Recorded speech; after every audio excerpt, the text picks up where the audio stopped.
喂，大家好，我係 Jackie 啊，歡迎收聽 Chit Chat 街嘅第4集啦。今集想講一講下我最近 intern 嘅情況係點啦，跟住我亦都想順便 share 下最近香港呢個安全帶呢件事嘅一啲嘢咁樣咯。我覺得幾搞笑嘅成個過程都。先 update 一下上2個禮拜發生嘅嘢先啦。話咁快，其實都喺呢個 apprentice 做咗半年啦。時間真係過得幾快嘅，即係好似我有一個中學阿 Sir 嘅名言啦，叫做時間如流水匆匆的逝去，係冇計啊！時間真係過得好快咁樣。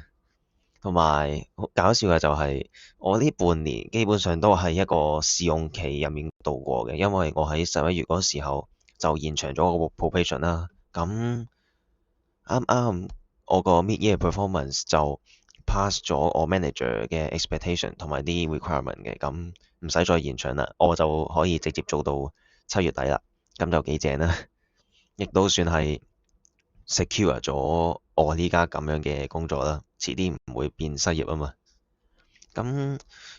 點解我嘅 mid-year performance 會突然之間由唔合格變合格嘅呢？其實我覺得就關於我喺 team 入面嘅定位就變咗啦，同埋我個 expectation 就稍為改變咗嘅，因為我入嚟 apprentice 一初初咧就係接個目標都係好宏大噶嘛，即係你 individually handle 到好多 project 啊，你有好多嗰啲 automation 啊可以幫到條 team 嗰啲啊，但係其實我自己就本身唔太中意寫曲，亦都唔係幾中意 develop 一啲 API 嘅，但係我就擅長就係幫我嗰啲同事就 remind 翻一啲佢哋唔記得嘅嘢啊，或者幫佢哋睇下一啲佢哋成日唔記得或者唔為意嘅嘢，再幫條 team update 翻啲嘢咁樣啦。其實都算係變咗一個喺我呢個隊入面嘅一個 admin 咯，就係咁解啦。我亦都會喺每日我哋開會期間就同佢哋睇翻一啲今日有啲咩唔記得咗做啊，或者有啲咩 email 唔記得覆啊咁樣啦。我亦都係負責做每個月嘅月度回顧嘅。咁我哋其實係有個系統叫 ServiceNow 啦，我哋會喺入面就跟進一啲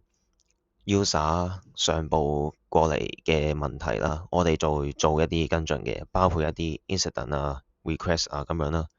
incident 就係話嗰啲 user 喺用緊嗰啲 equipment 嘅時候發生咗一啲問題咁樣，跟住就上報去個系統俾我哋去跟進咁樣啦。而 request 咧就係話啊，你可唔可以幫我咁樣整一整啲嘢啊咁樣咯。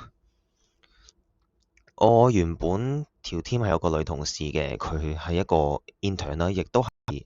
上上年度嘅 apprentice 嚟嘅。佢係唯一一個留低嚟繼續做 intern full time intern 嘅人嚟嘅。佢因為喺條 team 寫咗勁多 automation 嗰啲曲啦，咁我 manager 其實都好欣賞佢嘅，咁所以就我一開始喺呢度做嘢嘅時候就 manager 就 expect 我就繼續佢嘅 work 咁樣咯，但係我同我 manager 講咗，其實我就唔太想掂有關 coding 嘅嘢，我反而想掂一啲可以幫助到 user 或者啲 hardware related 嘅嘢咯，咁所以呢個 expectation 就咁就冇咗啦。同埋我亦都覺得寫曲咧 debug 嗰部分係好鬼煩嘅，咁因為你可能喺 debug 緊期間嘅時候，你其他 user 要用嗰個曲嚟做一啲 report 啊，或者做一啲 task 啊啲嘢啦，咁其實變相都算係比較用緊一啲即係冇咁 update 嘅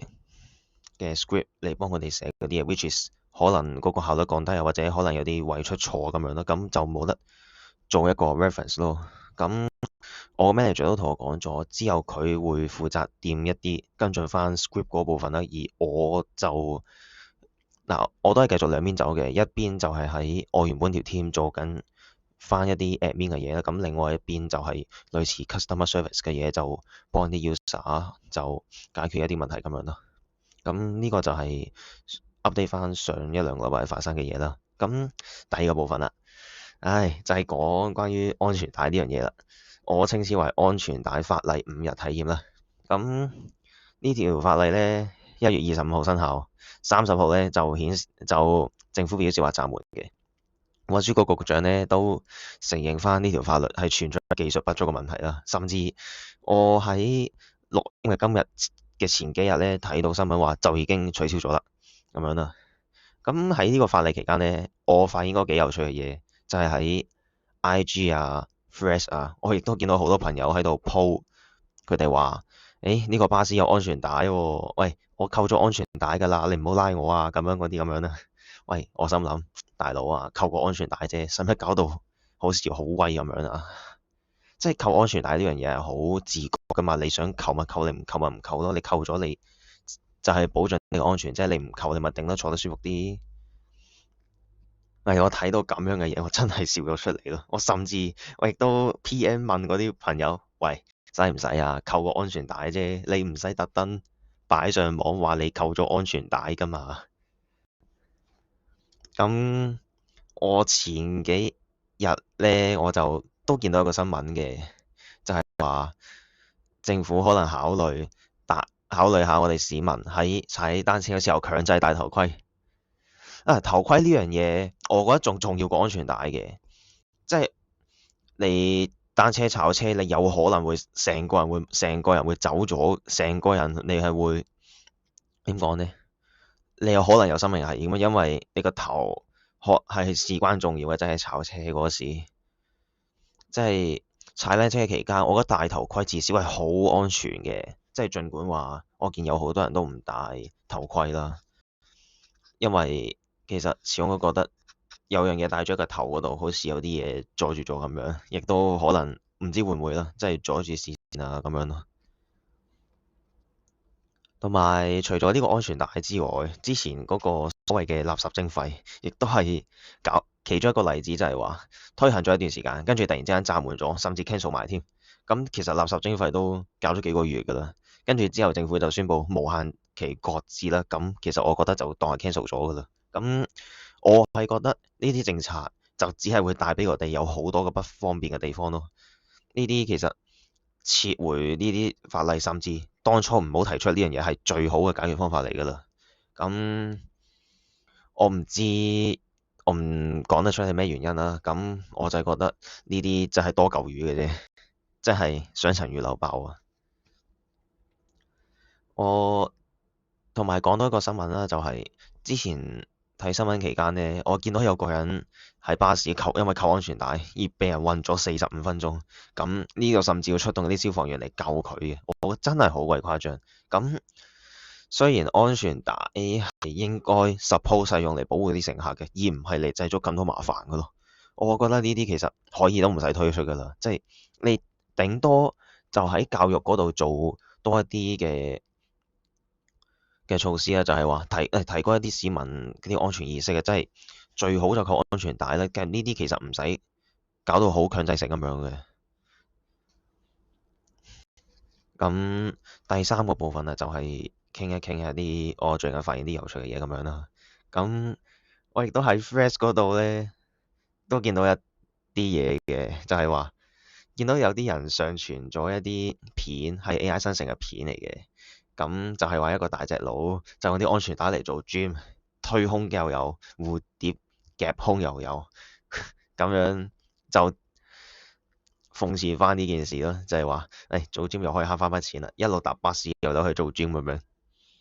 其實我覺得嗱，安全帶拉出嚟嗰下其實梗係要有啲力度嘅，但係又未至於話真係可以話做 gym 呢個程度啦。其實同埋老實講啦，我通常出街都係搭地鐵嘅，所以對我嚟講應該影響唔太大咯。同埋我最近我見到我公司就開放咗 apprentice 嘅申請啦，即係我呢家做緊嘅嘢嘅嗰啲申請啦。我有一位朋友，佢見到我咁樣喺大公司做嘢，哇！呢個情況好正喎，好正喎咁樣，佢就話點都要補咗佢噶啦咁樣。咁我都覺得幾 surprise 嘅，因為佢呢家喺學校讀緊書期間好忙，而且我又覺得佢亦都有未必有時間準備 CV 啦咁樣。咁我自己都向佢提出一啲 CV 嘅建議嘅，我亦都向佢提出一啲 template 咁樣啦。同埋我亦都喺度構思緊一樣嘢，就係我設計一個網頁係整我個 portfolio 嘅，咁亦都順便喺入面加一個部分，就係話教一教有關大專生或者教一教一啲高中生就點樣寫 CV 咁樣咯。咁因為我覺得 CV 咧喺未來都算係重要嘅，你無論揾工都好，你去第二度又好，你面試之前呢，嗰啲 HR 嘅人第一時間就會睇你嘅 CV 嘅。如果你嘅 CV 即係你好似寫到成篇文咁樣，我覺得其實佢哋都未必肯採你嘅。係咯，所以我就覺得 CV 係幾重要嘅。同埋我講起個 portfolio 呢個網頁啦，我係諗住想就當佢一個 CV 咁樣啫，就只不過可能諗住加呢個 podcast 入去，亦都可能想加我個 YouTube 入去，甚至就好似我啱先話齋，就加一個寫 CV 嘅 section 入去咁樣啦。好啦，咁跟住就到留言嘅部分啦。我呢位觀眾咧喺 YouTube 嗰度留言嘅，就喺第二集留言啦，就係講關於我喺惠州同屋企人做短途旅行嗰一集嘅。咁收到呢一位 podcast 嘅第一位觀眾留言啦，咁嚟自呢位叫做 Alan 尋味識食嘅，我叫佢寫簡體字啦，咁我照讀一下佢留言先。冇辦法體諒一下，我哋大陸人尾都係窮，我有香港人這麼有見識，加油祝福你。同埋另外佢亦都留咗一句留言，就係加油啦。咁多謝呢位觀眾先。咁你話講起窮嘅話，我覺得所謂嘅窮就唔可以作為一個我喺第二集講入面嘅嗰啲人嘅嗰啲行為嘅藉口嚟嘅。我相信我嗰陣時講嘅 refer 緊嘅就係喺搭緊東鐵期間，有大把嗰啲講普通話嘅人就一夾硬逼入車廂入面，咁甚至入面講嘢超大聲嘅。咁我覺得窮同埋呢啲嘢呢，唔可以做一個等於嘅，因為窮係一回事，但係素質亦都係一回事。你窮你唔代表你素質差噶嘛，咁你窮你自然亦都會有一啲素質好嘅人噶嘛。咁素質呢樣嘢係可以改進嘅，儘管話窮呢樣嘢冇得話改進啦。咁你至少亦都唔可以俾人哋知道，或者留俾人哋一個印象就係你係一個唔好嘅人咁樣噶嘛。係咯，呢個就係我想講嘅嘢。但係 by the way，多謝呢位觀眾嘅留言，我繼續努力，加油啦！咁以上就係今集嘅內容啦。有咩都可以歡迎 comment 嘅。我每一集如果有留言嘅話，我都會讀一讀你嘅留言，跟住就表達一啲我嘅睇法咁樣啦。咁我哋繼續持續進步，拜拜。